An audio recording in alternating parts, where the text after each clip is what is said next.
So today's going to be one of those days for people who like to drink, to have their drinking game. So these are the words that I'm certainly sure that they're going to come through tonight when President Ramaphosa does the State of the Nation address.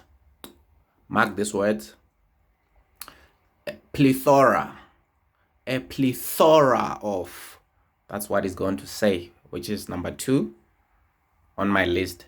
Number 1, the most number that's going to be, or the most word that's going to be used by Cyril Ramaphosa tonight will be a number of. A number of. So he's going to be saying there's been a plethora of vaccines that we have ordered for the Republic in order for us to continue vaccinating our people to get herd immunity. And he would say, well, as I like to call it, human or population immunity.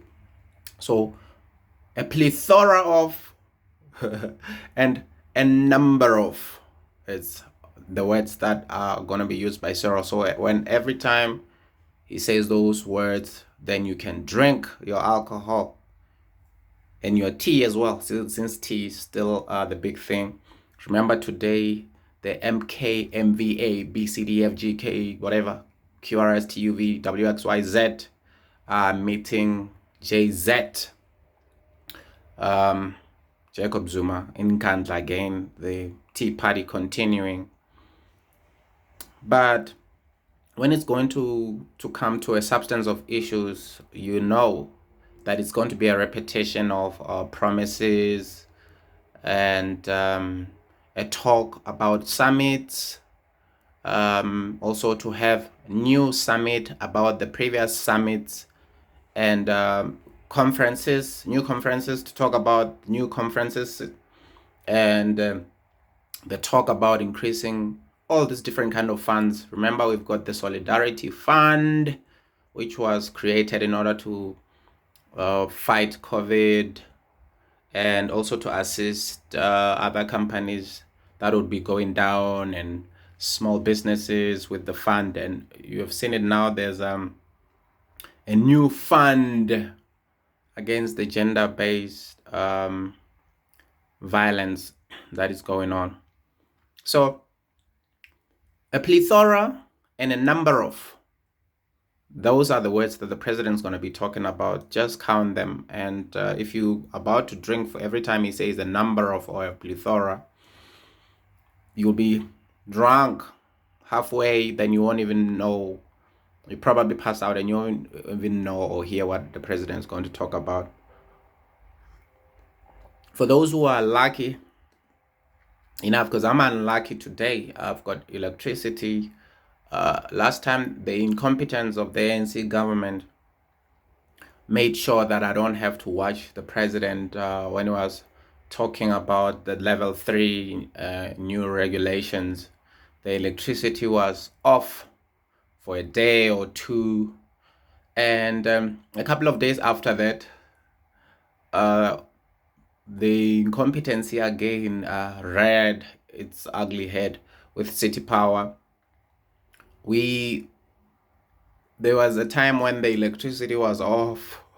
I think it was 6 o'clock, and people start scrambling, saying, hey, what's happening? We're not having electricity for a whole lot of hours because of some substation was down, and what's going on? Is it the same issue? And that guy, I don't know whether it's a man or a woman on City Power Twitter handle, said that we'll dispatch technicians to come and check what's going on. And some guy tweeted and said, hey, listen, we had an information that actually this is load shedding. We're going to be having load shedding. And then later on then the person on that handle sent a schedule of load shedding, which was then that was when they started making load shedding to be for 2 hours. It was hilarious. So now the issues, these are always on the ANC manifesto, that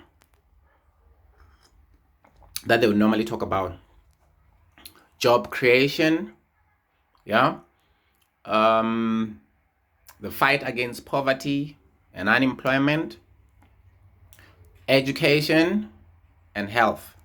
That's what the ANC always talk about. So I don't know what the president is going to be saying when it comes to education, because the unions are doing everything in their power in order to actually not be able to go to school and teach the kids. Remember, these people always talk about the government. They always talk about the experts and scientists. So far we know that kids' immune system is very strong, and so far kids would like to go out and uh, play and be with other kids and have an education. But so the union, who are then also a member of the Tripartite Alliance through COSATU, are just simply consolidating and defying their friends from the ANC government not to go back to school. And when it comes to fraud and corruption, there's been reports that over 400 million was spent on the deep cleaning of schools. The MEC of Education, Panyaza Lusufi, claims not to know what is happening. The gentleman, our number one race baiter.